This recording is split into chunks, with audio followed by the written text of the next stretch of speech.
All right, welcome back. Every Sport Today.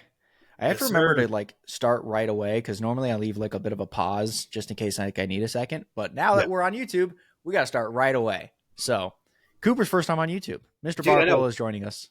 First time on YouTube. I was in a music video about 9 years ago on YouTube.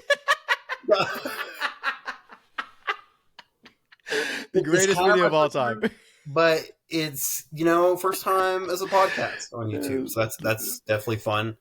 I've been wanting to do YouTube for a while, man. Just kind of interested into it. So Yeah, definitely fun to be on here. yeah, exactly. Mr. Just Beast, how's it going, man? Um, Social connecting, bro, in the network world. is that what this is? We're networking with Mr. Beast by posting YouTube videos of our podcast now. I guess so, man. This is YouTube, and you know how the old people say, "Get on the social network and connect." So this is it. What if we did a challenge? Try and podcast for 100 days, win $1 million. I think we could probably do that. We could find a way, you know? You think he'll give us $1 million, I mean, Mr. no, Beast? but what were they giving away in the Beast games? 5 mil, right? I think that was the jackpot, the grand prize. I don't Dude, remember. you'd probably fill a room with like 50,000 beach balls, and inside one of the beach balls is $1 million, and we have to find the correct one in like a minute. And that's it. That's the entire challenge. Just Yeah. pot beach balls. Congratulations on the 100 days podcasting, guys. But this is a new challenge I got for you guys. So That'd be funny. YouTube has been very fun to be a part of, even though it's been 2 episodes already. So, anyways, yeah, that is it. I'm kind of doing YouTube as a test period, anyways, just for the listeners out there. We'll see if YouTube sticks around. Yeah. But also, if I wanted to edit these videos, I would for sure put Cooper's performance in the music video into this part of the dude. podcast right now because it's the Well, funniest video ever. I actually was on YouTube. Hey, I pulled out the dance on New Year's. I pulled out your signature moves, man. Oh, really? Yeah, they're the best dance moves out there. Dang, You gotta dude. hit them. Gotta hit them. Dude, how was the Texas State guys? we'll get to the Texas State part, but All right. let's talk some college football, shall we? College Sure. football playoff is up and running. It is going smooth. We are through the quarterfinals onto the semifinals, and we have some interesting developments. Here's what I want to talk about first, okay? Because we're going to get into all the individual matchups, but here's the key thing. There were 4 matchups. All 4 teams who had a first round bye lost. All 4 teams who were, coming in, having to play that first round game, coming in as a lower seed, ended up winning this game. The big question here, and I think this is the easiest place to start with this before we actually break down the games, is how do we fix this? Is there a way to fix this? Or is this just kind of the baseball theory where it's like you get rolling with the couple wild card games and then you play a team who hasn't played in, a couple weeks and they're a little rusty and they start off slow, and in a short series like baseball with a 5-game series or a single game in college football playoff, they just start off slow and it's hard to overcome with that. So is this kind of just something that's going to balance itself out over time where teams will learn to develop how to take that late bye a little bit better? Or what do you think this kind of entails for the future of the college football playoff, seeing all 4, or not home teams, but all 4 first round byes lose in their matchups? It's interesting. I feel like it's not something they need to change necessarily. I feel like they need to change the seeding, like the NFL does. How, if you're the number 1 overall seed, you're going to play like the worst team in the playoffs instead of playing like just whoever they set up in the bracket. And that's how it was this year with, of course, Oregon playing Ohio State. The thing I want to talk about with the top seeds this year, I feel like it's going to be different in the future, as where this year we got the test period where we saw let's give Boise State a chance. And I don't want to take all the credit, but I heard Joel Klatt and Colin Cowherd kind of talking about this with Boise State. Hey, you better be careful talking about Fox guys right now. Oh, I know. But you got the non-power 4 school into the party, right? And that's what they were begging for, was to get a spot into the party, which they got. Yeah. But they're not only getting a spot now, they're getting like a VIP treatment. And give or take, we know Boise State was undefeated this year. But if you're looking at their schedule, we should have really thought about it. They don't have like a juggernaut schedule where we saw any tests throughout the season where it's like, yeah, they did beat Oregon. They didn't. They lost to Yeah, Oregon. yeah. It's like, Didn't mean to cut you off, but they did lose to Oregon. But that's the yeah, only game where it's like, yeah, they lost to one or two to Oregon, and so that's why we're giving them all that's this credit. that's why like I keep thinking of them as undefeated almost because it's like people think of them that they won that game. Yeah. It's like, oh, did you see them play Oregon? How they played against Oregon? An I Oregon team don't that think it hadn't figured out makes anything sense. yet. They didn't deserve to have a bye week right there. The No. team that early on it wasn't looking like they deserved to have a bye week was Arizona State. But of course, that game turned up, and Arizona State made that a very good game, went to Yeah. overtime, double overtime. Um, the other ones, Ohio State is probably the best A seed we'll ever see in this playoff ever again. Yes. They're a team that shouldn't have lost two games and definitely should have been like a 1 or 2 seed in this playoff. So I think that's part of the reason too. And with Georgia, that was the other one. Is yeah, they got the number, you know, SEC champions, number 2 seed going in the playoffs. Back quarterback. Yeah. We, I Exactly. think we all just kind of looked past that because we're like, oh, it's Georgia, they're a juggernaut, and I did. I picked Georgia to win this game. Me too. I thought they were pretty deep at every position, and I thought Gunnar Stockton going in was going to be able to take care of it, and not the case. He was all And right. It just we'll get to that game a little bit later, but just they're weapons, man. They're just I it's just weird how bad they are. that's what I'm saying. Like this year, I just think it was kind of one of those fluke years where we saw like all of the bye seeds lose first Yeah. round, and I think that's going to be like a stat they're going to say for the rest of the time about it. I mean, you Yeah. remember the first playoff, the very first 4 team playoff, Ohio State won. They were the 4th seed, and back then people were talking about it was I don't know if they should get in. Yeah. I think it'll So fix itself out over time. gotta fix it off, and it definitely does help for these teams to play a game before to get the rust out. Yep. But you got to handle it better. I mean, if you have a bye week like that, don't have your guys the entire week not doing anything. Like have your guys practicing, basically preparing. Maybe play scout team for both teams. They possibly Yeah. could be an option playing next week. It's I something don't know. You got to that'll handle it better. yeah, they'll figure it out over time. Like that's kind of the thing is it's just going to be one of those things where like you have enough experience in it and with a 12-team playoff you're arguably going to get some of the same teams in there consistently, maybe not a Yeah. Boise State or an Arizona State, but like you're telling me Georgia is not going to be a top 4 seed within the next 5 years in the playoff, like they definitely will. And they'll take from this experience and they'll say, "All right, here's what we did wrong. Now how do we adjust? How do we adjust our practice schedule? How do we adjust all these different things?" Right? They've done it in baseball. For baseball, it was 2 straight years where they changed the playoff picture and it was all the wild card teams were winning it all. Shout out Texas Rangers. That's the only reason why we won the World Series. And then this past year, we get Yankees Dodgers. So it's like, I think Yeah. they figured something out, right? So it's going to take some time. I don't think we need to like completely revamp everything, but to your point, everything that we have seen throughout this playoff has been, all right, what teams actually deserved it? What teams like should have gotten in? What teams are just, completely garbage, which there's a lot of teams that made an argument to get in who then just were terrible in bowl games. So we could talk about that a little bit later as well.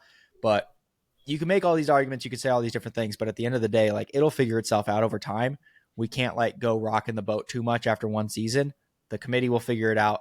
The teams will figure it out. Everyone will figure it out eventually. That's how I feel. So Right. And let's like go ahead. this season, I pretty much agree with all the 12 teams that got in the playoff. I might have a few disagreements with Yeah. like Indiana, but I felt like they did a pretty good job. I don't feel like they need to change it as much as people are saying because we saw, like you said, the bowl games that people were saying those teams that lost those bowl games deserve to get in the playoff beforehand.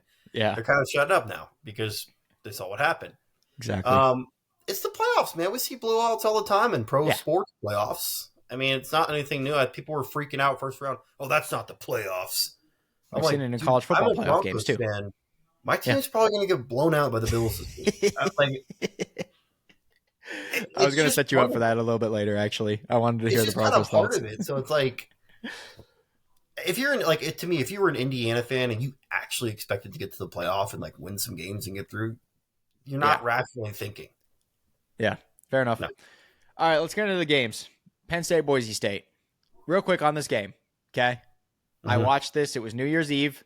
I watched it at the Cosm in Dallas. Do you know what the Cosm is? I saw you at that, and I've seen the only other person I've seen there is Colin Coward, and he hypes it up a lot. Yes. But it looks really cool, dude. It looks like you're actually at the event. So they've done a great job with that. It's it's pretty wild. They have uh 4 or 5 different camera angles that they switch between, and it's all like the VR camera angles. There's one that's just a wide shot of the entire stadium. There's one that they like move and they land it on the first down marker. That's what they go to for like most of the plays. So you're Yeah. literally seeing like a sideline view from the first down marker on this entire dome, right? Like that's what it is. It's an entire dome of a screen. It's pretty wild. They also have one that like goes in the back of the end zone. So that Tyler Warren touchdown was like incredible to see. Yeah. There's awesome views there. It's an incredible experience. This is not a paid advertisement, even though we did end up staying there really late for New Year's. And we ended up talking to a lot of the staff, and they were great people. This is not an advertisement, but I love the Cosm. It's one of the coolest viewing experiences that you could have. Next time I go out to Dallas, I'm like looking 3 months in advance and seeing like what events are there so I could get like the perfect table on the second level, like just the best viewing experience. So if you're in Dallas or Los Angeles, they have one there. Go check it out. It's 100% worth it. That's Oh, yeah. dude, college football season definitely need to go down there. I mean, we need to meet for Yes. like the Red River rivalry or something. Oh, Some big dude. game, you know. Dude, that'd be insane. Because I will say I was in Dallas 2 years ago for Greg's wedding, and that was the same weekend as the OU Texas game. And I do Yeah, just want to go back for that weekend. That weekend's electric in it Dallas. is. OU, Plus the OU state fair. Texas.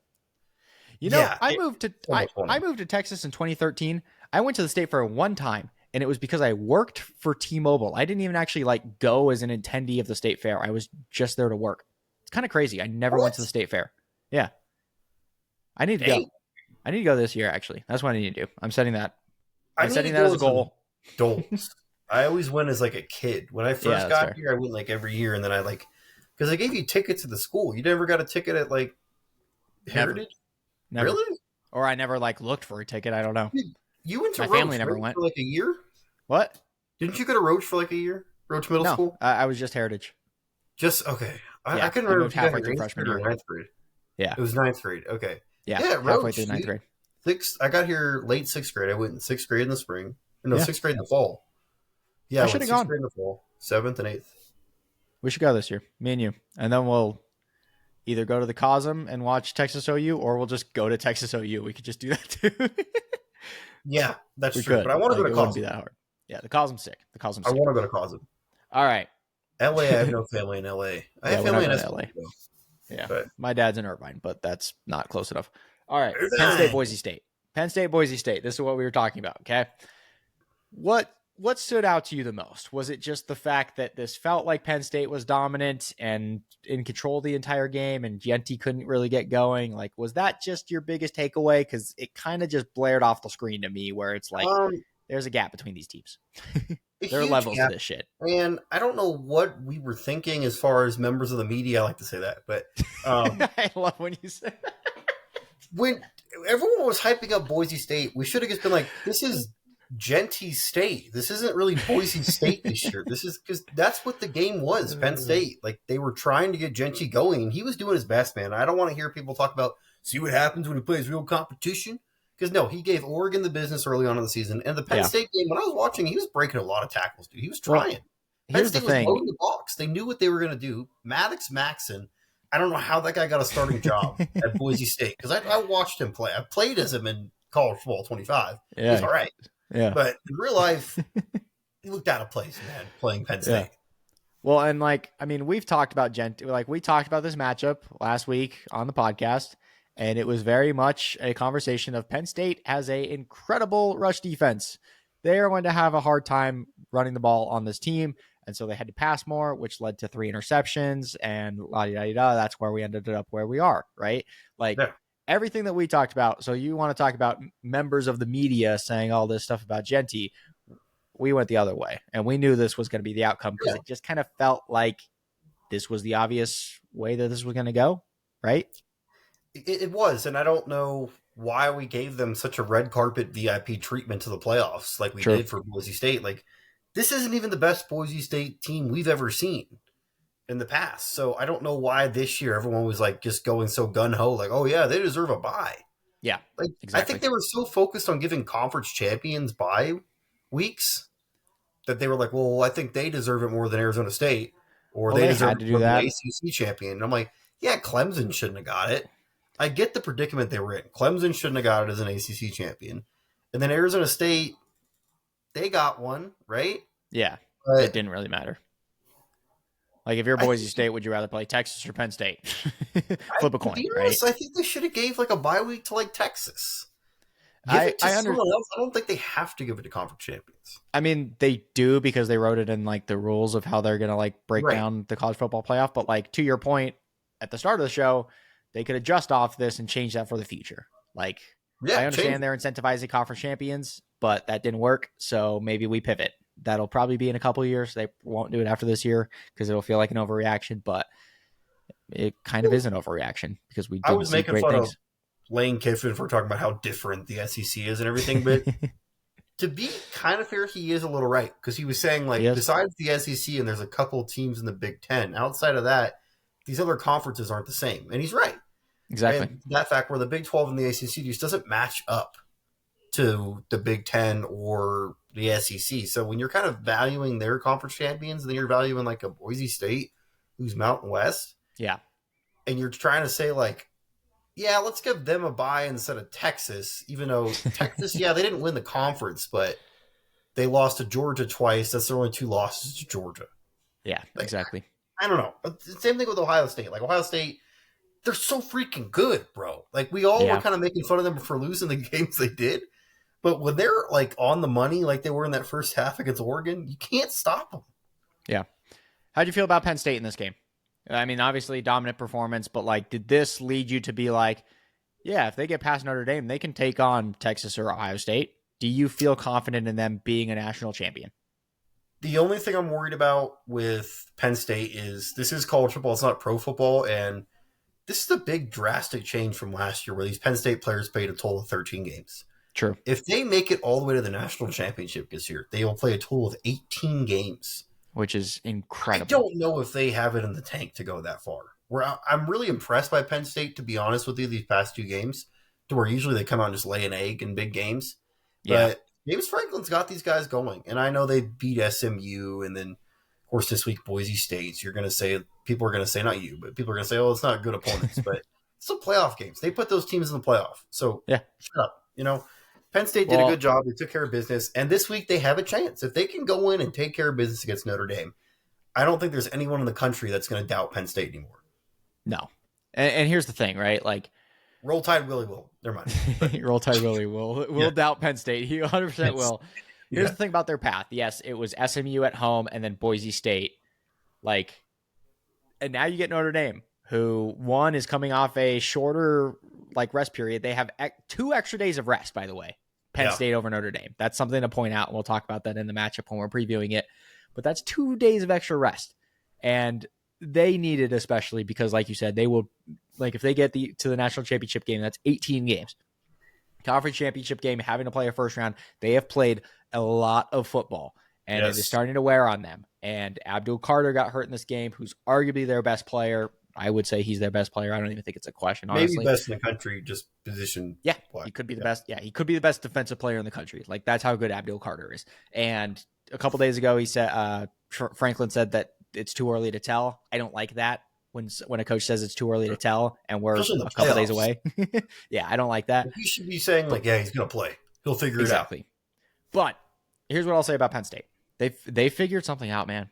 They are running the ball so well. They're just Mhm. using Aller when they need him, and most of the time it's just a Tyler Warren, and they don't need to do too much. And as long as their defense can hold up, which one of the best defenses in the country, I think they're a pretty good favorite to get by Notre Dame. And then looking at a team like Ohio State and a team like Texas, who inconsistent is a word that I would use for both these teams throughout the season. I think Mhm. that's fair. So it's not unrealistic to be like, all right, Penn State and James Franklin are going to be the national champions. I can't believe I It's just not. said that, but that's where we are. That's where we are. So They can do it. I mean, yeah, like I said, if they beat Notre Dame, no one else is going to doubt them. Because exactly. if they beat Notre Dame and they got to go play Ohio State, I think the one team out of the four left that has the best chance of beating Ohio State is Penn State, in my opinion, Yeah. because they have two electric running backs. You have a veteran quarterback in Drew Aller who he knows what he's doing. He doesn't make mistakes like he used to. Offensive line's an old offensive line. Defense, a veteran defense that probably the best in the nation. They play Ohio State. They know Ohio State. James Franklin knows Ohio State. I know he has a terrible Exactly. record. He's like 1-15 against Ohio State, but national championship game, everything on the line. That'll cement him in history in Pennsylvania forever if Yeah. James Franklin can go beat Ohio State in a national championship game. Yeah. So It'd be crazy. Let's go to Ohio State. yeah, Talk about that game next. Ohio State trounces Oregon 41-21. Trounces feels like the right word to say there because they yeah, were absolutely dominant in this game. 35-0, right? I was at a Mexican Yeah. restaurant. I Yep. left. It was 21-0 in my house, and I said, I'm not doing this. Yeah. And I got in the car and I drove 3 margaritas. And I got 3 margaritas and I walked in and it was 35-0. Yeah, 35-0. Oregon was down bad immediately. Jeremiah Smith was the best player on the field, and it wasn't particularly close. I think like there were teams after this game who were saying like if he came out of the draft, he would be drafted number one overall, which I think is completely fair because I think he would.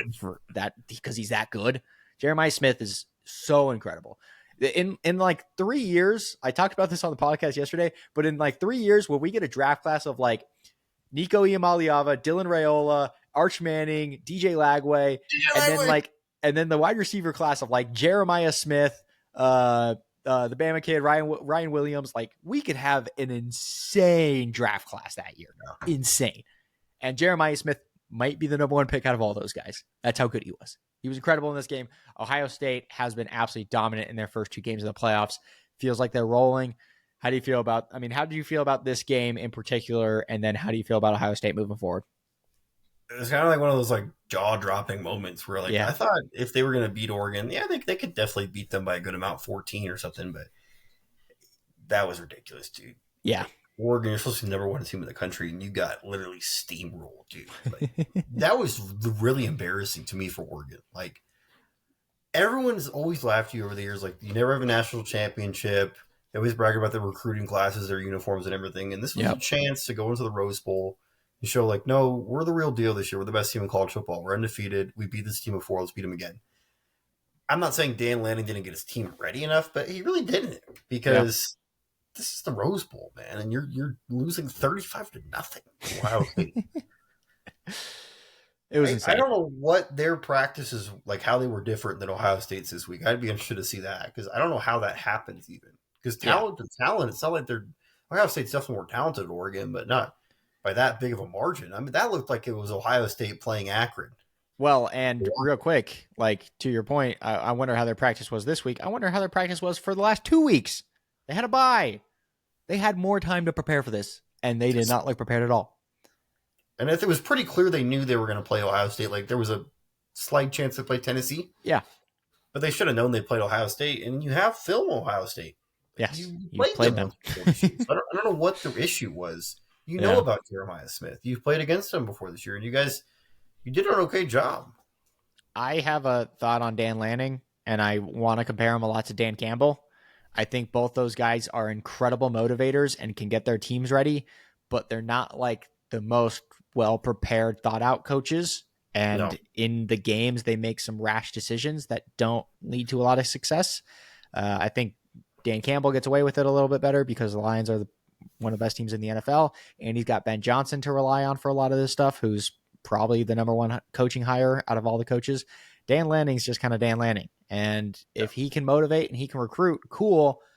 But if he can't get his team prepared to play a really tough game in a college football playoff situation like this, they're not going to win. So that's kind of how I feel. well, the other thing too is I heard Dan Lanning was drawing interest from the Chicago Bears. I don't know how true I heard that that is, too. Yeah, that's so weird. but The Bears are also interested in Mike McCarthy, so I don't know what to expect from the Bears. the thing with Dan Lanning, I think this is one of those games where he's really got to look at himself in the mirror and be like, I can't let that happen again, man. Yeah. Because last year they had a chance to go to the playoffs and they didn't go to the playoffs. They lost to Washington twice. Yeah. And I am arguing for them though. I think it was very unfair they had to play Ohio State. I But agree. this is I what it agree. is. Yeah. They're the number one Hopefully they seed, fix it. and they have to play Ohio State. That sucks. So, Because I do think that Oregon team, they would have came out slow, but I think they would have taken care of business against any of the other teams that played that week. yeah. I think, I don't remember if I drew comparisons to this game to the other one, but like the Chiefs Texans game that I was talking about, where Yeah. it's like the Texans started off hot and the Chiefs were just cold. They just had, a little bit too much rest, and then they figured it out and they got it back together. Ohio State is not a team that you can do that on. No. Boise State might be a team that you can do that on, but Ohio State is not. So that kind of went against them. Talk Yeah, about Ohio State. they could have came back against Arizona State. Ohio, I mean, Boise State. One Yeah, of yeah. those. Texas maybe too. Yeah. Talk about Ohio State. They have been the most impressive team in the college football playoff through 2 games. They are the favorite to win the national championship now. Talk about Ohio State and how they have impressed you in different ways than they did throughout the regular season. Well, during the regular season, we saw a lot of like, oh, I'm playing at Ohio State. Like, we're the best team. We should be able to win these games. Where the guys now True. are actually like unlocking their talent to full potential. And I think, I don't know what it was in their locker room. Maybe Ryan Day had like a heart to heart moment with them and was kind of like, guys, none of us are living up to expectations. I'm not. You guys are. Yeah. I think he had to tell them, like, guys, you guys are the best players in the country. I don't know if you guys realize this, but you guys should be dominating every game you guys go into. Anytime you guys step on the field, we have the most talented team in college football. Yeah. And that's the kind of message I think he got to his team. That's what I've been seeing. They did it against Tennessee and they did it against Oregon. Those aren't two like sloppy programs. Those are really good programs, dude. Yeah. Tennessee and Oregon, and they kind of steamrolled through both of them. So I'm very impressed by them. I mean, they're running the ball effectively with Judson and Travion Henderson too. I'm glad he's kind of turning it up again. That's a guy we've been hearing his name at Ohio State for a while now. Yeah. He turned up in this game. And I think with him and a lot of these guys that are seniors there, they want to win a national championship because they've been at Ohio State. And when they came to Ohio State 4 years ago, they came with the envision of winning national championships. Yeah. And they haven't done that. And they've had a lot of losses, a lot of heartbreaking losses. That Georgia loss a few years ago in the playoff, like 42-41. The Michigan losses on the past 43 years. So it's tough, but I definitely am very, very impressed by Ohio State going on. They're foregone the favorite to win the national championship. I think they probably will. And that's why I'm wearing the Michigan shirt.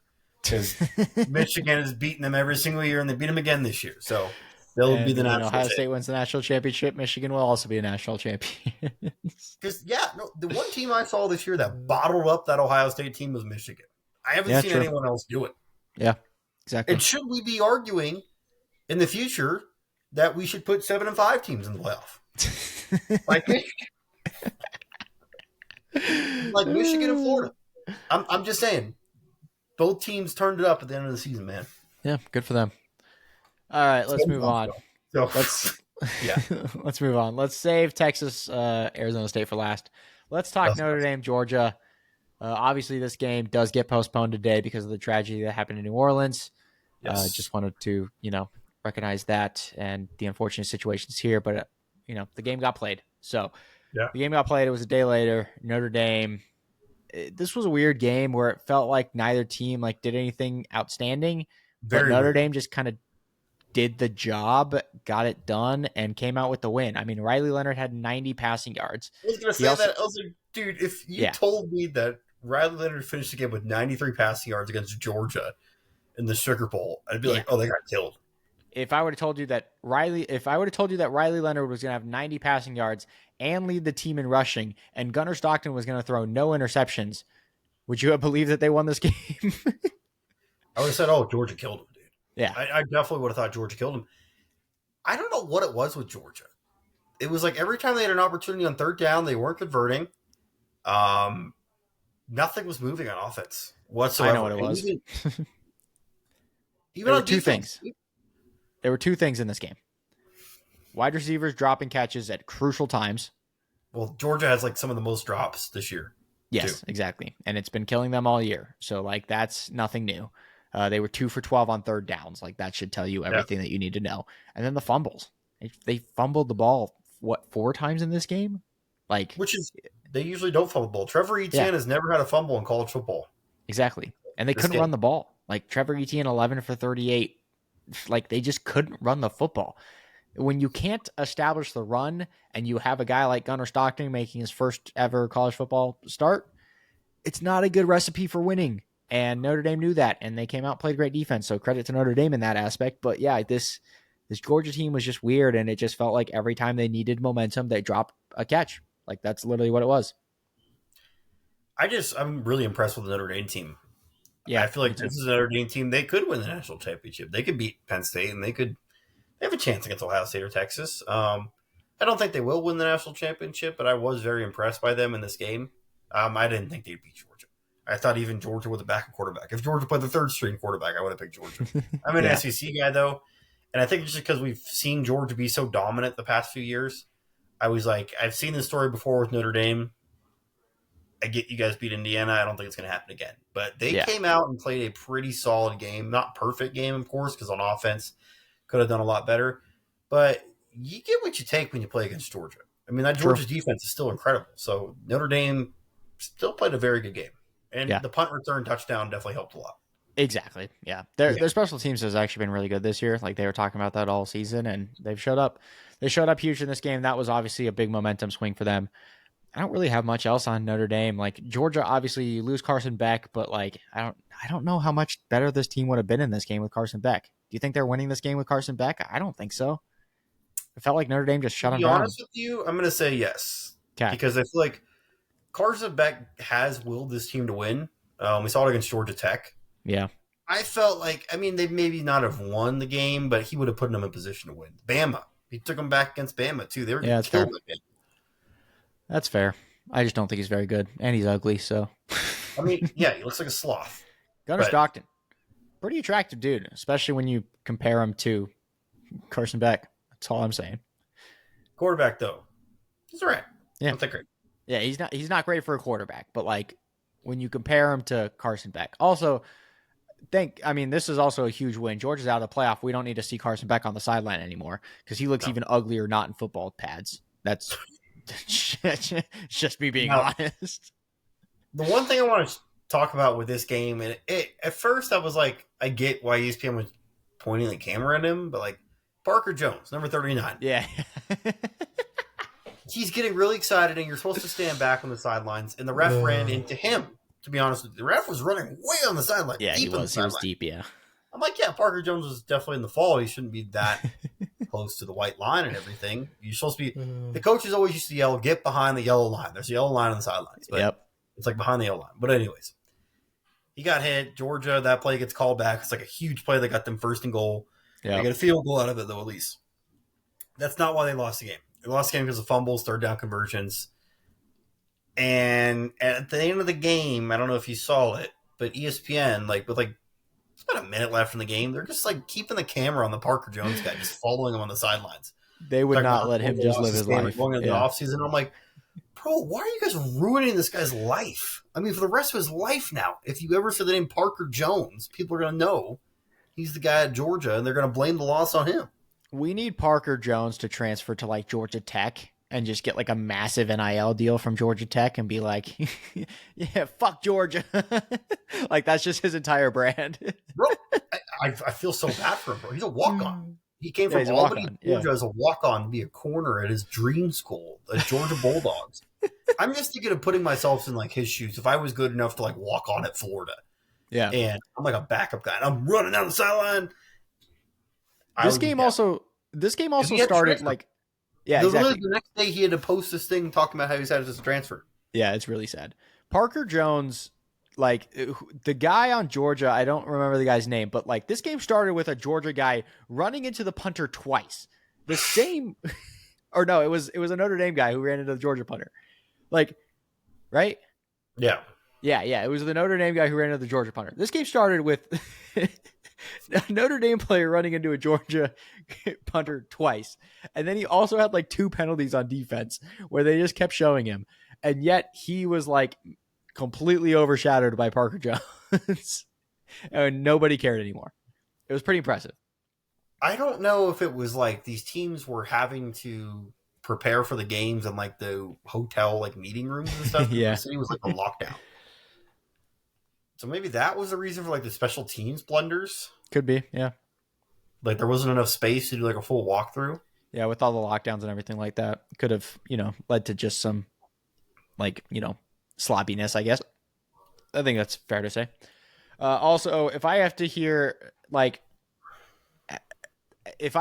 Jordan Faison won a national championship in lacrosse one more time, I might punch my TV because it's just the most like lax bro thing of all time where it's like, yeah, I won a national championship. I started every game. I scored like 15 goals this year. Now I'm about to win a national championship with Notre Dame. Like, oh my God, I hate lax kids. Like, I played lacrosse for 1 year and I hated the people who played lacrosse, so I stopped playing lacrosse. Oh, I I see. hate lax bros. I've interacted with one lacrosse kid in my life, and it was a They're kid the in Florida worst. named Lucas, and he was like an employee for 2 months. One of the worst employees Yeah. I've ever encountered in my life. Makes He sense. showed up to his job, and there was responsibilities. Like you're supposed to stock items. His Yeah. job was a stalker. He said his job responsibility was to walk the aisles and make sure people felt comfortable being in the store. Basically, That's a by him lax giving kid thing him, to say. basically him giving him good vibes was what his thing was. Is just walking up to people and talking to them. He was a I was like, vibes guy working at a grocery store. that is not a job. Oh, I fucking hate He had a lacrosse shark kids. tooth Oh, necklace too. I just wanted to yes. say that too. They do love their necklaces. Yeah. Yeah. I hate lacrosse kids, so I'm tired of seeing face on. He's a good player Well, I'm though. not cheering But for him now, Jordan Face on, because he's probably just like this Lucas kid. oh yeah, 100% is. Yeah. So Every lax kid's the exact same. Guaranteed. Guaranteed. yeah, I'm Jordan Face on, playing another damn now football. Something Yeah. slight, All right. Something's like Could have went to band. I was talking to Saban on the it's phone. so Did he good. retire? Yeah. Yeah, but Yeah, but all right, let's get to it. The Peach Bowl was the game of the season so far. One of the better college football yeah. games of a long time. Arizona State versus Texas. Arizona State with an incredible comeback, not only to end the third quarter, but to start the fourth, getting that game to overtime. Obviously, Texas kicker misses two crucial field goals that, leave the door open. But this game was incredible. Where do you want to start with this game? There's so much for me to Okay. talk about. I'm gonna start actually like with the kick, and then I'll go Okay. back to this again with Bird Auburn. Okay. So Carrot Top, whatever his name is, I just said his name, Bird Auburn, but Or the kid from High School Musical, as he was referred to in our fantasy football group chat. he he misses a kick earlier in the game, right? Earlier in the fourth. He gets another chance. What coach ices his own kicker? And Yeah. that's the weirdest thing I've ever seen. He ices his own kicker, then brings just him to the sideline and like grabs his like shoulder pads. He's like smiling, staring in his eyes, nodding, giving him Yeah. like a heart to heart speech. I'm like, dude, you're freaking the guy out. Because he went and blew the kick. It was like an Well, and extra then you had and two. then you had the Arizona State girls like walking in front of Oh him yeah. while he's warming up on the sideline. Which is a great move by them. Oh my gosh. There were so many things that went wrong for Bird Auburn in this game. And I was like, yeah, there's 0% chance he makes this game winner here. There's no chance. He's a good kicker, though. The other thing I want to say about this game is I'll go back to start. Planning my day this day, I didn't know the tragedy in New Orleans was going to happen. So I was like, I'm going to work out during the Arizona State Texas game. Yeah. It's going to be a blowout by Texas. I'm going to watch the other two games because those games are going to be great. I'm at the gym. I got the game, like, it's the apartment gym, so no one else is in there. I got the game in the corner. There's a TV in there. I'm watching it. And Texas is up. It was like 14-3. I'm like, all right, Texas, they're kind of going slow, but they'll pick it up. Yeah. No. Dude, Arizona State was like playing a wild game. Like, they came out with every stop you could. When people say, like, throw the kitchen sink at them, that's what they did, dude.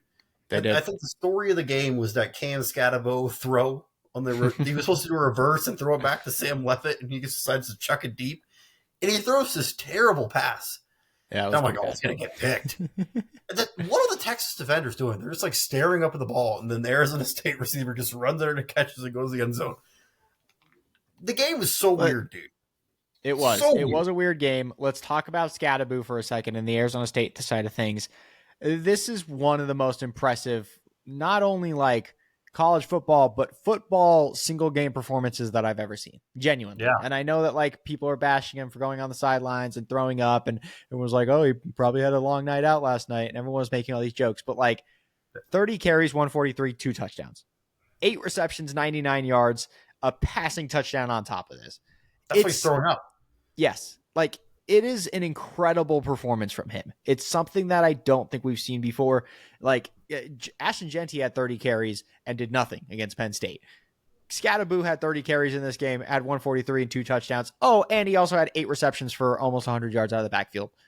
Like, it's incredible what he did. And I know people like, the people in the media like us, right? Yeah, that you're talking about. the media They've members, dude. the media members, they've been talking about, oh, Scattaboo should have gotten more credit throughout the year. Like, he was just as good as Genty. Like, sure, if you want to say that, that's fine. I don't necessarily like believe that. I'm more of a like, hey, let's just appreciate an incredible performance that's in front of us. And he had an incredible season on top of it. Like, yes, he didn't get Heisman recognized for it, but he willed his team to a 4 seed Yeah. in the college football playoff, got his team a first round bye, got Arizona State a first round bye, and then put up one of the best performances that we've seen in a very long time against the University of Texas. That's incredible. That's incredible. The other thing I want to say with Cam Scatterbroo is he made his draft like sort of like stock just shoot through the roof, because Yeah. before he was probably going to be like a 6th round running back drafted baby, but now teams are looking at him like we could use him like a Taysom Hill. Yeah, exactly. I mean, there's a lot of things you can use him for, dude. I mean, that he's not going to run a good 40, and I heard other people talking about this. He's probably going to run like a 4.7 40. Yeah. Not going to be good. No. But the dude is an animal, bro. He's a football player. That's He's a what football. his position is. Yeah. Literally football player.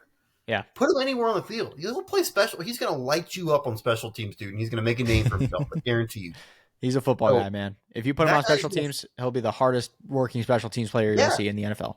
He's going to find a way into the NFL doing something. Exactly. I We'll see don't what that see is. him as a guy like I don't see him as a guy going like, if I don't get starting running back reps, I'm not playing. No, never. I don't see him as that guy. I see him as a football guy. So Yeah. He's a dog. He's a dog. Yeah. Like, straight up, he's a dog. So, Yeah. All right, let's talk about the Texas side of things. I think it's safe to say they escape with the win here. Like, yeah. this was a weird game from Texas because it kind of felt like they were clicking, like they were throwing the ball pretty well. Quinn Ewers, 322, 3 touchdowns on the game. They weren't running the ball well, which they had done the last couple weeks. That was really getting them going. Wisner has been incredible. He was kind of shut down in this game, 18 for 45. They barely used Blue in this game at all. Like, I don't know. It felt like they were figuring stuff out, but also regressing at the same time, especially when your defense is so highly touted and you give up 31 points to Arizona State. Like, there's just a lot here where I'm like 50-50. Like, I don't know whether to be impressed or whether to be like completely disappointed in you. How do you feel about this performance from Texas and coming out of this game? Incredibly disappointed. Yeah. I mean, this is a Texas team. I've just been waiting for them to jump off the map and show the talent they really have.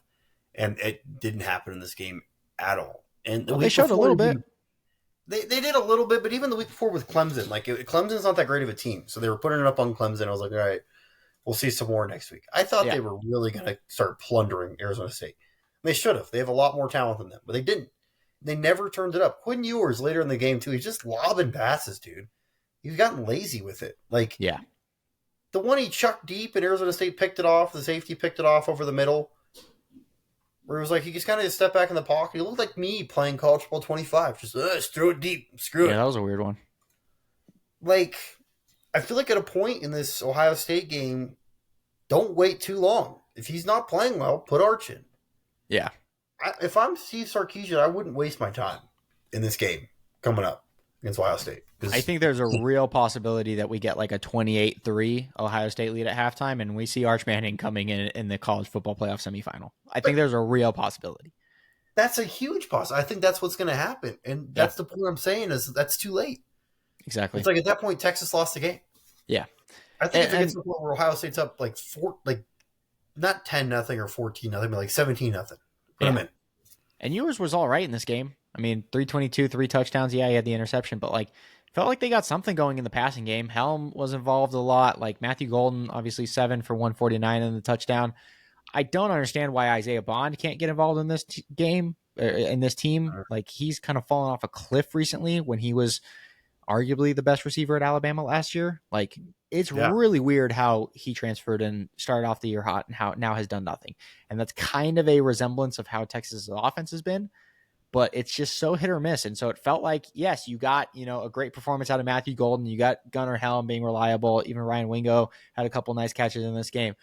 But like then Wisner was 18 for 45 and your defense gave up 31 points. So like the couple things that were going well are now not going well. Yeah. So yeah, it's a really weird team. feels really like they're in disarray and they just don't know what their kind of identity is. And I don't think that's a good sign going up against Ohio State, who No. is the hottest football team in the country right now. So, Well, for them, it's like, yeah, you have 2 playoff wins now, but it's like, now it's time to wake up, guys. Because, yeah, your first 2 playoff wins, I think it was with them. The big thing with Texas is the arrogance. I exactly. think they win this game, kind of the arrogance I had, not wanting to really watch the game because I thought they were going to blow them out. Yeah, Is Texas winning thinking they were going to blow out Arizona State, and Arizona State had different plans. true. And True. this week, you can't do that against Ohio State because Exactly. you're going to be in big trouble. All right, let's get to the previews. College Yes, sir. football playoff semifinals, the Capital One Orange Bowl, Hard Rock Stadium Ooh. in Miami, Florida. We got Notre Dame versus Penn State. Notre Dame is favored, minus two and a I think half it's in going this to be a game. great game, dude. This will be an interesting game. Give us your thoughts on this game. What's going to be the difference maker? Who do you have coming out on top? It's going to be a huge defensive game. I don't see it being Yes. really high scoring. I think both teams are going to kind of stick to their guns and wait for the other team to make a mistake. And they're going to run the ball heavy. Both teams are going to run the ball heavy, not try to throw the ball a lot. Later in the game, they're going to have to start taking shots. I think it's going to be Penn State winning the game in a close one, probably like 20-17. Yeah. This is going to be a defensive battle. Whether Abdul Carter is playing in this game or not, Penn State's got a great defense. Notre Dame's offense, a little shaky here and there, especially after last week. Penn Yeah. State's offense, a little shaky here and there. I think this is going to come down to the ground game. You know, Penn State has been running the ball really efficiently these last couple of weeks, especially in the college football playoff. They've figured something out there. Notre Notre Dame does Dame, too, though. yeah, and that's the thing about Notre Dame is like they are really good when they can run the ball efficiently, but it feels like they rely on Riley Leonard to run the ball too much. So if they can get their running backs more involved, I actually really like them in this game, and I think it's an interesting matchup. I think this is going to be dominated by the lines, right? It's going to be offensive line versus defensive line on both sides of the field. That's why I lean Penn State, is because I feel like Notre Dame's strength is their secondary, and not being able to like rely on the secondary super heavily and just having to clog the box will be interesting to see. Now, if Penn State comes out and they go, well, we could just throw on them. Drew Aller's fine. Let him cook, That's where then Notre Dame needs to capitalize. exactly. They Exactly. need to get mistakes. They need to get picks off Drew Aller. Yes. That's how you're going to win that game. Yep. Notre Dame needs to control the run and create turnovers when they come. And Penn State just needs to dominate the run, dominate the line of scrimmage on both sides. If But they can do those, if either of those teams do what I just said, they will win that game. But I have I Penn think State. I kind of want to go back to the very, very start of the season. And Yeah, I had started trashing Riley Leonard after he lost to Northern Illinois. that's But I true. was talking highly of him before that game. And I said with Notre Dame, I said, this is a Notre Dame team for the past decade or more, where Yeah, they've always had these good teams, but something's missing. And I said it was the athleticism of the quarterback. true. They've never really had an athletic quarterback that can get out of the pocket and make a play when they need to make it.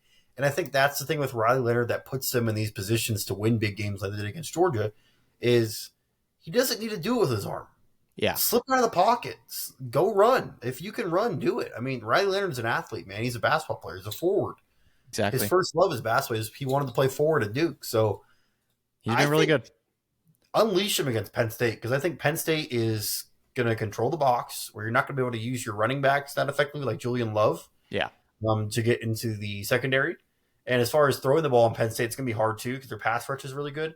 Riley Leonard is going to have a lot of improvised runs, not even design runs, where he's just going to have to scramble. exactly. Yep. All right, Ohio State, Texas. This is the game. This is what we're all looking forward to. This is This Cam is Newton's national championship game, guys. true. This Yeah. is the real one to him. This is a semifinal Goodyear Cotton Bowl. Ohio State is favored by 5.5. This is in good old AT&T Stadium in Arlington, Is that enough Texas. points to be favored by them?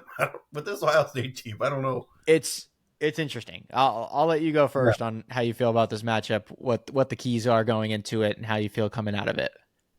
Dude, Texas needs to protect the state of Texas. This game is being played in Dallas. I know it's not their home city, but for the love of Texas, please, Texas, I'm begging you, do not let Ohio State come in and just steamroll you guys. Yeah. The Jerry World.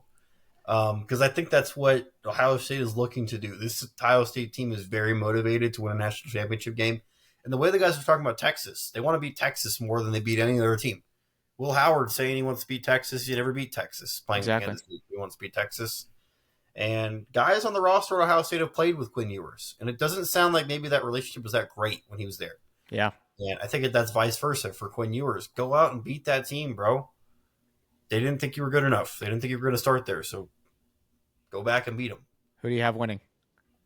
Ohio State. I mean, I'm saying all this about Texas, but Ohio State's going to win the game. I got Ohio State winning by like 17.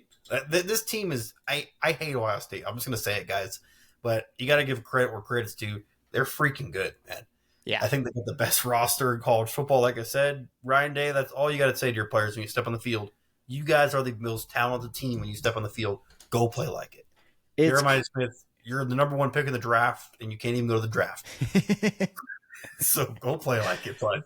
it's kind of crazy that like Ohio State slips up against Michigan, and then we might just see the greatest like playoff run that we've ever seen in football, where they just drop 40 plus points every week and hold teams to 21 or less. Like that's a very real possibility in this game.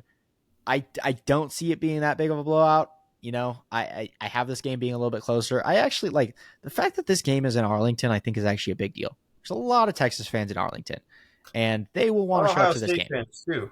Yeah, there's. I mean, the stadiums. It's not going to be like. It's not going to be 50-50. It's definitely going to be like at least 60-40 for Texas. Yeah, But like, I think it is a big deal that this is a closer to home game to Texas. I think that they could have a little bit of a home field advantage. I think it's just something to keep an eye out for. that's Um, true. I don't think this is as straightforward as people think it is. I think that Texas has, they've shown a couple times this year, mainly like the Texas A&M game. They kind of Uh, showed it against Georgia a little bit, like the couple times that they played, even though they ended up losing both those games. But like they showed a little bit where it's like, all right, here's the spark. If they can find that spark for long enough and hold on in this game and not give up 40 points, which Ohio State has scored in every single game in the college football playoff, I think that's important to remember. yeah, If they can hold them and stop them and rely on their defense, which has been incredible all year, they have a shot in this game.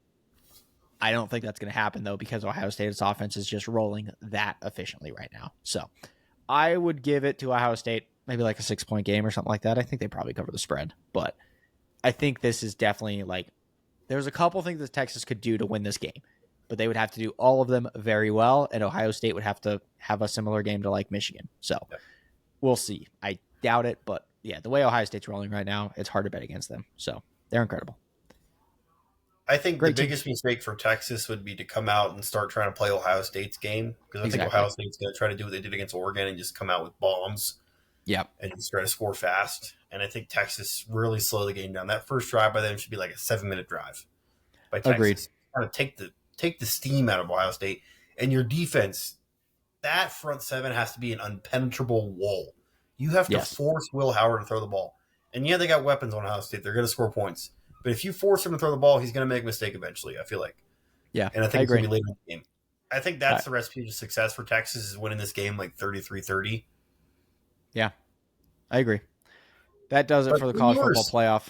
Quinn that's the Ewers is big good. factor. Revenge game, man. Revenge game. He has to play well in this game, man. He Yeah. can't. Because a lot of these games this season, if he doesn't play well, Texas is the more talented team. Where Yeah. oh, well, my other guys are going to figure it out. The defense will play well, the running backs, everyone else is going to figure it out. You can't do that against Ohio State. Those guys Nope. are talented, as talented or more. Exactly. Yeah. That's it for the college football playoff. Let's do this. Let's That's close it. out. Let's close out. There were a few bowl games. It's been a good bowl season. Like I know people are hyping up the college football playoff, but it's actually been like a pretty entertaining bowl season. So let's go back and forth. Let's pick a couple games that have caught our eye and that we really paid attention to. I'll let you go first. You got one off the top of your brain? I know where you're Illinois, going. South Carolina. It was Oh, the that's not what I was Cheez-It Bowl. expecting. This one, it caught my eye because I've been talking really highly about South Carolina. A lot of people have. Where Me South too. Carolina is such a good team. And Us in I the made a media. joke about Brett Belima. Yeah, us in the media. A couple weeks ago, I made a joke about Brett Belima where Illinois finished 8-4 to finish the season. He was talking about, well, we're pretty much the same team as like those 3-loss SEC teams. Because not 8-4, so they were 9-3.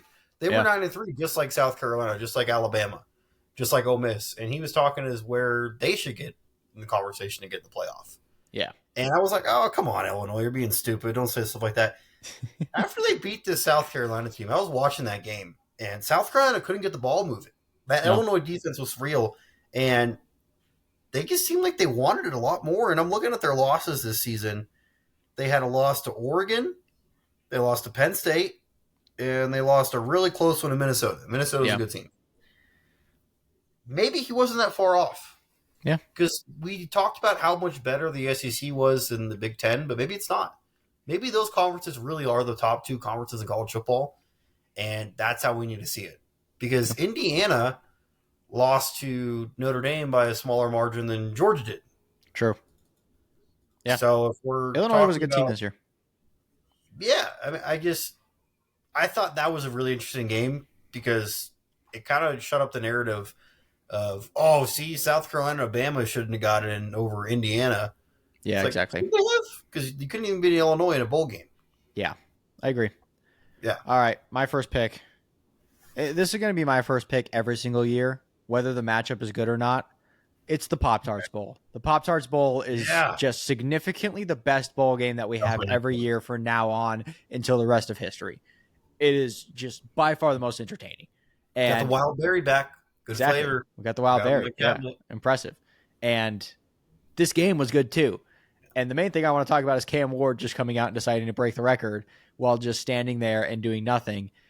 Real quick, like I didn't love the decision, but like I'm not gonna bash the guy for it. He went out, he wanted to break a record. Sure, go for it. Like have fun. But at the same time, like you're being ready to be drafted in the NFL. Like you probably should have just done that and been ready for that. However, I hate the people in the media, like, us in the media. I hate the other people in the media, not including us, Yeah, that have been like bashing him for it and being like, yeah, this is going to kill his draft stock because all he did was stand in the backfield and throw the ball and he looked bad doing it. It's like, no, this draft class still sucks. He'll still be one of the top two quarterbacks taken, whether they decide to bump a couple positions down, whether like yeah, teams just decide, hey, let's not draft a quarterback this year or not. Like he's still going to be probably a second quarterback taken off the board. It's not going to ruin his draft stock. Let's just be real here. Like people bashing him for it, I think is ridiculous. So yeah, I'm not like a Cam Ward defender, but at the same time, I feel like it's ridiculous. So, all right, your next pick. I just want to say something real quick with that Yeah, conversation with the whole Cam Ward not coming in. I think he should have, if you're going to play the game at all, play the whole game. So I feel like he should, what you had said, just not play the game. yeah, That's what he uh, kind of put himself in a bad situation. So I kind of partially blame him for all of this, for yeah. I putting think himself that's in fair. this situation. My next pick is the Las Vegas Bowl. This is a game I didn't expect to be that great. I thought A&M was going to take care of business, and early Yeah, on it looked like they were going to. USC just kept fighting back, dude. They weren't giving up, and it got to the point where it was like A&M couldn't do it anymore. They couldn't score anymore, and USC outlasted them, dude, and they won the game. yeah, I thought that was a really good win for USC because they had a really bad end of the season. Like to start the season, people were talking about USC. They were ranked in the top 10 yeah. as if they were going to be like a Big Ten contender this year. I was hyping him up. And they fell off the face of the earth. And opposite, where A&M, they were having a really good season, and then just at the end of the season, it just blew up. Yeah, And this is the game I thought, yeah, win your bowl game, finish off season strong. They couldn't even do that. So I think Mike Elko is going to end up being kind of the same hire as Jimbo Fisher. yeah, exactly. Honestly, and look, they're the same old Texas 8-5, or what's the nickname people give them? I Instead of have saying no Texas clue. A&M, like Texas 8-4. I have no clue.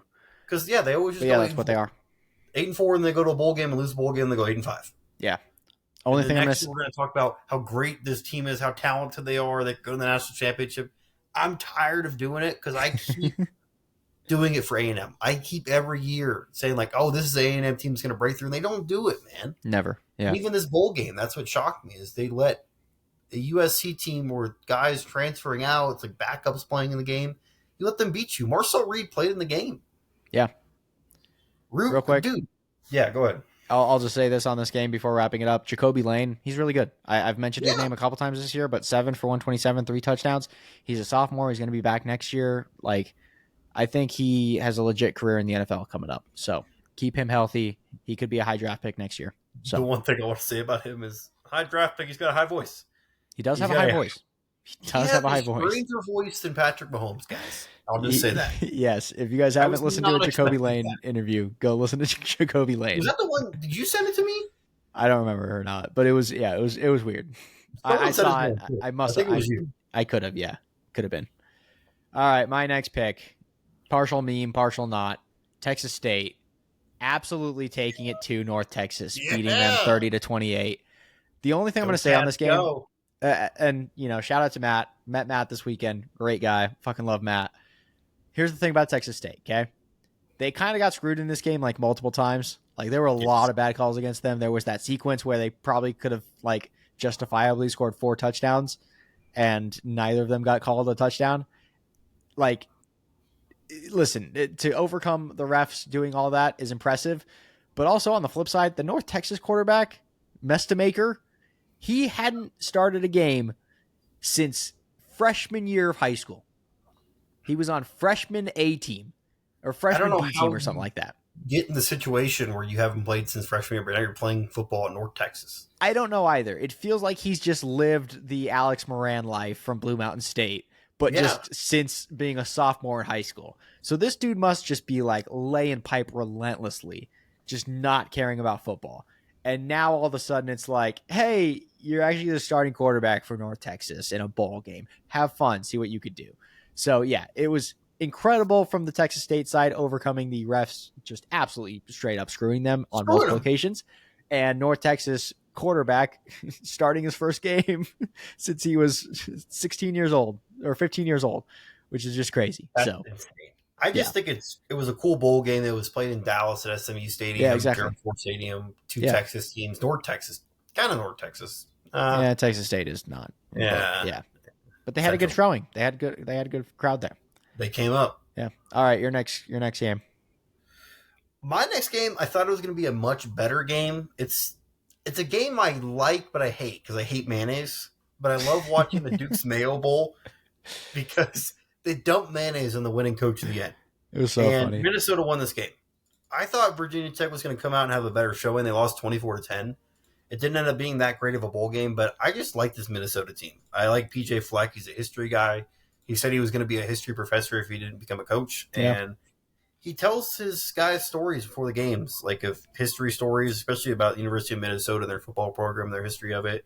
And I just love how he motivates his guys. So I wanted to give him a shout out. They finished season 8-5, and I thought that was a pretty good bowl win for them, winning the Mayo Bowl against Virginia Tech. I saw something on Twitter that was like, please, college football gods, let North Carolina win the Mayo Bowl next year so we get Bill Belichick having Mayo dumped all over him. I would love it, dude. Could you imagine him actually doing that? It would be so funny. I'm not doing this. Come on. He wouldn't do it. Yeah, he wouldn't do it. But it would be funny to see him try. No, coach, this is what it is when you go 8-4 in college football. All right, my last game. Let's Wait, can you, as a coach, can you opt out of a bowl game? I can see him like because there was many times he got chosen as like the Pro Bowl coach and he never showed up. That's true. Yeah, if he has to go to the Tax Slayer Gator Bowl, are they gonna like? Is he just gonna sit out? Bowl. That's a funny thought That's process. usually the bowls the North Carolina goes to. Yeah, exactly. Yeah, that's the bowl that Duke went to this year. All right, So my maybe- last game is actually the Tax Slayer Gator Bowl. Ole Miss absolutely destroyed Duke, 52-20. I want to talk about it because it was hilarious. They were actually trying to score near the end of the game. This is a 14 seed who like had a case to make the college football playoff, who plays a Duke team who like is pretty irrelevant, and they were just like, nope, we're just going to absolutely destroy you. We're going to give our boys every chance they get. They legit spiked the ball with 4 seconds left in this game so they could drop another play while up by 32 points. It was just like Lane Kiffin. We say a lot about Lane Kiffin on this podcast, good and bad. This is one of the most like ridiculous, just don't do this things I've ever seen in college football. It didn't lead to a fight or anything like that. It was a bowl game. I think both teams were just, hey, we have our backups in. Let's give them reps. I understand that all. It's probably fine. But like, this is just so cliche. Like, don't do this. It was just funny to watch. And I was expecting a fight and there was no fight. And I was actually shocked. It was wild. It was really funny. That's the only highlight from this bowl game. And Jackson Dart was really good. That type of guy, man. He's really petty. So, I mean, he It did la- it for a reason. Trying to Yeah, show exactly. off the playoff committee. Exactly. Yeah.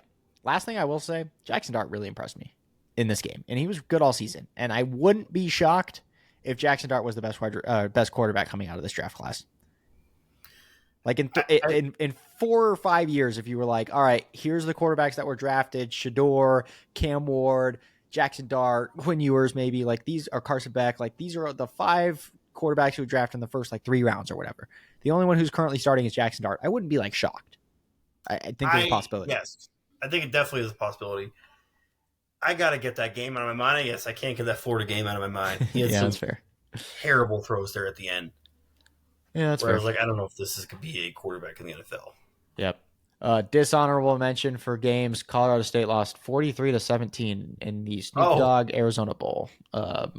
Not even State of going to Colorado acknowledge just that. sucked that day in general. Colorado Yeah, State got exactly. freaking Yeah. blown out by Miami, Ohio, and then CU. Colorado got blown out by BYU. Yeah, they were terrible. And this should hurt Shador's draft stock of him and It should. Travis Hunter on the sideline when they're down by like 28 of Shador talking about, I can't figure out what they're doing out there. It's like, dude, if you can't figure out BYU's defense in a bowl game, come on, bro. Boy, you got a rude awakening coming. Yeah, Welcome to the Tennessee Titans.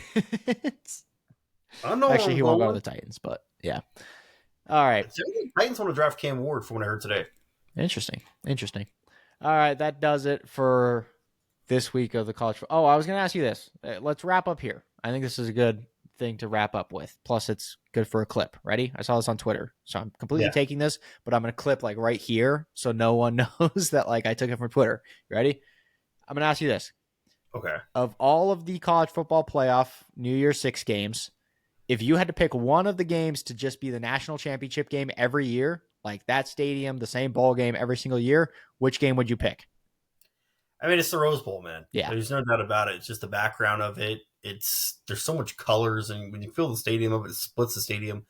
I'm not a big indoor football guy either. I like outdoor football, so it's just spectacular, dude. And then you have the stealth bombers flying over. Exactly. It feels like the national championship game. Every time I've watched the Rose Bowl, it just feels like the national championship game.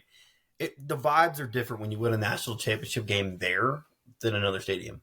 Yeah. People were talking about, the Peach Bowl being in Atlanta, like all these different games just being in like the South was just kind of like, hey, let's default to the South, like the Peach Bowl or the Cotton Bowl or the Sugar Bowl, like all these great stadiums that are in the South. Let's like default to that. But in my mind, I'm like, how could you ever say that you would want a national championship not at the Rose Bowl? Like Rose Bowl's perfect. the Rose Bowl's perfect. It's the greatest venue in college football. It's not even a question. So, No. Yeah, I thought that question was dumb when I saw it, but I was like, yeah, it's also just the Rose Bowl, not even a discussion. I had a feeling we'd agree on that one because I wasn't going to choose the Sugar Bowl. Exactly. Like yeah, I understand the logistics of like it being in the South or whatever, but like just give it to the Rose Bowl. The Rose Bowl is the best stadium, like the best atmosphere. It's the best game. Like there's also more space. Also true. Around down there because like it's hard in New Orleans and in Georgia to hold those games. Those are great stadiums, but the Peach Bowl, like the new Mercedes-Benz Stadium, is like smack in the middle of downtown Atlanta. Yeah, it's hard, really hard to get parking down there or figure out anything. Same with the Superdome. Yeah, same thing with the Superdome. Yeah, AT&T Stadium's pretty good with like parking and stuff like that. No, but Super Bowl, AT&T is perfect because it's just wide open space there in Arlington. Yeah, that's why they put it there. All right, we'll be back next week. It'll be the national championship game on the dockets. We've got Thursday, Friday, and then Saturday, Sunday, Monday are the NFL games. Yeah. And then next Monday is the college football national championship game. We will be looking forward to it. Thank you, Mr. Barkwell, for joining us as always. Baby. Go Broncos. Go Broncos. I'm actually rooting for the Broncos this weekend. They're going to lose by like 30, but I'm rooting for the Broncos. Yeah, he's from Colorado. He's just with the Cowboys, but whatever. Yeah, that's fair. It's a whole different story. Hey, do you remember the last time I was a Broncos fan? We won the Super Bowl, baby. Let's go. Bro. You still have that Tebow jersey? I still have the Tebow jersey. Yep. Never get rid of the Tebow jersey. Wear it on Sunday. Never Please, forget. at 11 a.m. That is actually true. You weren't there when we won the Super Bowl. You're into the Broncos. Yeah, I was. I was with Broncos fans, 100% supporting the Broncos. Last time the Broncos won a Super Bowl. So, I have that picture on my Instagram still. I still have it too. I still have it saved on my phone. Dude, yeah, it's a great. I was going to ask you about Jerry Jones. I saw a clip of him today. I don't know like what's going on with the guy, or he's not on meds, or he needs meds. He's like talking about how he's going to be the GM of the Cowboys until he dies. Yes. Like that's not even a question. Yes. I thought he used to like step down when he has like bad health or something. When No, he was he's like, nah, I'm gonna be on my deathbed as the GM. yeah, no. We as Cowboys fans know this. That's why, like, we as What? Cowboys fans, and it's a terrible thing to say, and we preface this every single time, but the Cowboys will not win a Super Bowl until Jerry Jones is dead. Like, that's just a fact. And I hate that I have to say that, but it is a fact. So just throwing that out there.